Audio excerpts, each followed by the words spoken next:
Alam mo ba kung ano ang pinakamahal na utang sa mundo? Hindi yung sa credit card, hindi rin yung sa lending app. Ang pinakamahal na utang ay yung oras na ninanakaw mo sa future self mo tuwing sinasabi mong susunod na ako mag-i-invest kapag wala na akong utang. Mga kabrady, real talk tayo. Time is the only thing we can't buy back. Kung maghihintay ka ng 5 years para maging debt-free, bago ka mag-start mag-invest sa MP2 o stocks, libo-libong compounding interest na ang nawala sa'yo. Yung opportunity cost na yon, mas masakit pa yan sa interest ng utang mo. Hindi mo kailangang pumili sa utang or investment. Ang kailangan mo ay utang and investment. Today, ituturo ko sa iyo ang 80-20 rule na magsisiguradong hindi na pag-iiwanan ang future mo habang inaayos ang past mo. Let's dive in!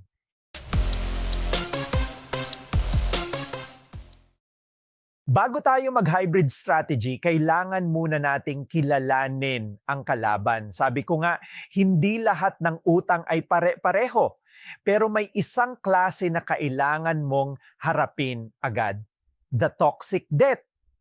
Ano nga ba ito? Ito yung mga utang na ang interest rate ay mas mataas pa sa potential growth ng kahit anong investment.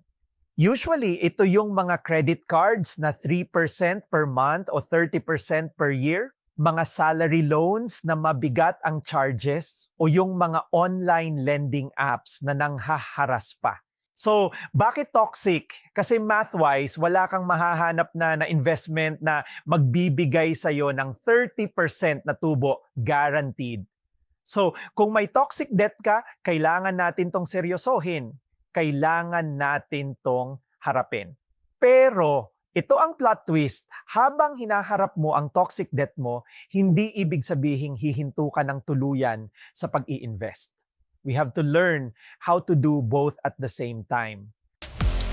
Ngayon, assuming na napanood mo na yung video ko about stopping the utang cycle, alam mo na ang difference ng snowball at avalanche methods. Kung hindi pa, balikan mo yon para alam mo kung paano i-attack ang balances mo. Assuming din na napanood mo na yung about sa emergency fund video natin, dapat may starter shield ka na. Mga kabrady, reminder lang, huwag ka munang mag-start ng ating hybrid strategy kung wala ka pang starter shield kahit 10 or 20,000 pesos na emergency fund. Bakit? Kasi pag may nasira sa bahay mo o may nagkasakit sa pamilya mo, babalik ka na naman sa utang. Protect yourself first, then we attack. Mga kabrady, bakit kailangan sabay ang investing at pagbabayad ng utang? Simple lang, habit at time. Kung hihintayin mo pang matapos lahat ng utang mo bago ka mag-invest na baka abutin ng 3 o 5 taon, sayang ang mga taon na pwede na sanang nagko-compound ang pera mo. Mga kabrady, para sa akin, ang biggest reason kung bakit kailangan mong mag-invest, kahit maliit lang, habang may utang, ay para sa mindset. Kapag puro utang lang ang binabayaran mo buwan-buwan, nakaka-drain ng soul, ng motivation. Pakiramdam mo, nagtatrabaho ka lang para sa bangko o sa pinagkakautangan mo, pero kapag nakikita mong may 500 piso ka sa MP2 na tumutubo para sa'yo, biglang nag-iiba ang tingin mo sa sarili mo. Hindi ka na lang debtor, investor ka na rin. Yun ang drive na kailangan mo para mas lalong i-level up ang pag-side hustle at pagbabayad ng utang. Ito ang core ng ating strategy. Kapag may extra money ka after your expenses, gamitin mo ang 80-20 rule. 80% mapupunta sa extra debt payment. Dito ka gagamit ng snowball o avalanche. Check my previous video for that. Ito ang pamatay sunog mo. 20% naman mapupunta sa investments. Ito naman ang seed mo para sa future. Brad, baka sabihin mo, ang liit naman ng 20%, kailan lalaki yan? Mga kabrady, hindi yung laki ang hinahabol natin dito sa umpisa, kundi yung muscle memory, yung mindset mo to invest. Gusto ko na masanay ka na tuwing sa sahod ka, may napupunta sa investment account mo. Para kapag dumating yung araw na debt-free ka na, at mangyayari yon, Brad, tiwala lang, hindi ka na mag-iisip kung paano mag-invest. Ililipat mo na lang yung 80% na dating pambayad utang papunta sa investment. Boom! Instant heavy investor ka na. Mga kabrady, dahil priority pa rin natin ang pagbabayad ng utang, yung 20% investment mo dapat ay safe and boring. Ang focus natin sa ngayon ay capital preservation. Ibig sabihin, ayaw nating mawala yung pera mo. 1. High interest digital banks. Dito mo ilagay yung para sa emergency fund extension mo. Bakit? Kasi 4 to 6% interest is better than the 0.06% ng traditional banks. 2.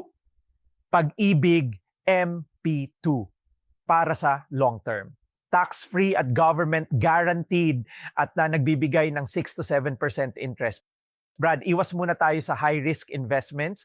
Kung may utang ka pa, wag muna tayong maging risk taker sa mga high-risk, high-reward moves.